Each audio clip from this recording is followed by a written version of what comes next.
नमस्कार। Agree morning podcast में आपका स्वागत है। आज सोमवार 14 दिसंबर। अगर हम पिछले हफ्ते की बात करें तो काफ़ी शानदार मूव हमने पूरे ही एग्री पैक में आते हुए देखा। ख़ास करके अगर शुक्रवार के दिन की बात करें, तो शुक्रवार के दिन में हमने सोयाबीन सोया रिफाइन, मस्टर्ड इन सभी के प्राइसेस में हमने एक अच्छा खासा एक प्रॉफिट बुकिंग आते हुए देखा। कैस्टर में 1.5% की गिरावट आते हुए देखी।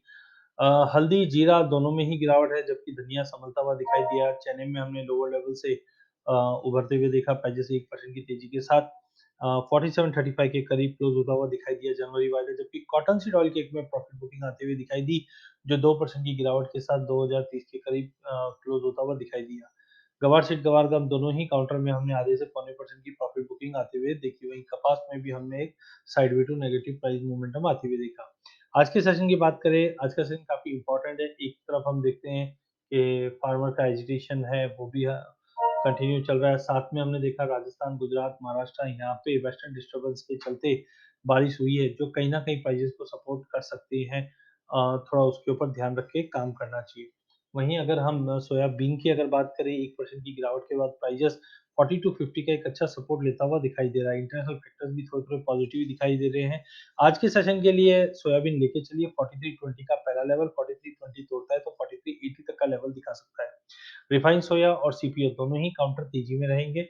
रिफाइंड सोया 1050 के ऊपर लेके चलिए, 1060 से 1062 का टारगेट रहेगा। 905 के ऊपर सीपीओ भी तेज है, जो 920 तक का लेवल दिखा सकता है। मस्टर्ड में बम्पर स्विंग के चलते हमने दबाव देखा है। अभी भी टेक्निकली मार्केट थोड़ा और वीकनेस दिखा रहा है, जो 5450 तक का लेवल दिखा सकता है। वहीं कैस्टर में भी 4500 के नीचे प्राइसेस में दबाव रहेगा, जो 4450 से 60 तक का लेवल दिखा देगा। मसालों के अंदर मार्केट रिबाउंड ट्रेड होते हुए दिखाई देंगे, वॉल्यूम थोड़े से कम है।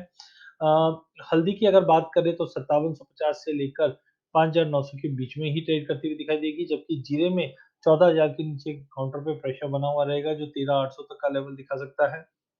धनिया 6000 के ऊपर काउंटर स्ट्रॉन्ग ज़रूर दिखाई दे रहा है, बट जब तक 6200 के ऊपर नहीं निकलता है, दायरे में ही मार्केट ट्रेड करता हुआ दिखाई देगा। चने में मार्केट 4750 से 4650 के बीच में ट्रेड करता हुआ दिखाई देगा, जबकि कॉटन सीड ऑयल की ओवरऑल परपेचुअल बाइंग में ही रहना चाहिए, बट थोड़ा प्रॉफिट बुकिंग दिखा रहा है काउंटर, बट 2000 से लेके 2090 के बीच में ही cotton seed oil cake trade करता हुआ दिखाई देगा। गवार सीड गवार गम में हमने शुक्रवार की गिरावट में अच्छा खासा बेस बनते हुए देखा है, तो आज के सेशन में 3920 3930 के करीब गवार सीड लेके चलिए 4000 के टारगेट के लिए, जबकि गवार गम 6000 के ऊपर 6150 के लिए लिया जा सकता है। सीपीओ ऑलरेडी हमने देखा 920 के लिए लेके चलना चाहिए, जबकि कॉटन 20,000 के ऊपर काउंटर स्ट्रॉन्ग है, 20,200 से लेके 20,450 तक का लेवल दिखा सकता है। चार्टिकली एग्री डेस्क में एक बेस बनता हुआ दिखाई दे रहा है 1140 का। 1140 के ऊपर काउंटर स्ट्रॉन्ग रहेगा, जो वापस 1190 तक का लेवल दिखा देगा। रिफाइंड सोया oil prices 50 day moving average और 200 डे मूविंग एवरेज के ऊपर ट्रेड कर रही है, जो 1062 का इमीडिएट रेजिस्टेंस है, वहां तक के लिए हम लेके काम कर सकते हैं। अधिक जानकारी के लिए हम आप हमारा यूट्यूब चैनल सब्सक्राइब कर सकते हैं। इस चैनल में हम आप तक इक्विटी, कमोडिटी, करेंसी के अपडेट लाते रहेंगे। धन्यवाद।